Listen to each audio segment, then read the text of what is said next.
1 июня в Гагрском Приморском парке состоялось официальное открытие курортного сезона 2023 года. Дата была приурочена к 120-летию со дня основания курорта Гагра. Город Гагра – один из популярных курортов в Абхазии. Сюда ежегодно приезжает большое количество туристов, которые любуются прекрасной природой и купаются в чистейшем Черном море. Набережная Гагры в этот вечер напоминала начало прошлого столетия. По парку прогуливались прекрасные дамы, одетые в стилизованные платья эпохи модерн.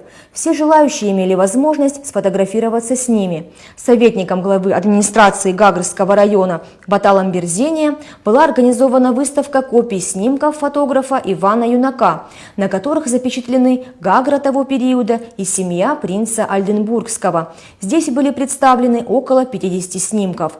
Перед началом концертной программы ведущая праздника рассказала краткую историю основания курорта Гагра. Идея создания климатической станции принадлежала медику Федору Пастернацкому, который предложил воплотить ее в жизнь принцу Александру Ольденбургскому. Первая разведка, на которую выбрались Федор Игнатьевич с принцем, состоялась в 1899 году. Согласия на выделение денег от императора Николая II он добился через Георгия Шервашидзе-Чачба, пользовавшегося уважением при дворе. Гагрская климатическая станция была открыта 9 января 1903 года, но юбилейную дату организаторы решили связать с началом курортного сезона и отметить ее в первый день лета. Жители и гости города имели возможность насладиться живыми звуками скрипки и саксофона, а творческие коллективы и певцы абхазской эстрады исполнили музыкальные произведения и современные композиции на абхазском, русском и английском языках. Также был организован фуршет.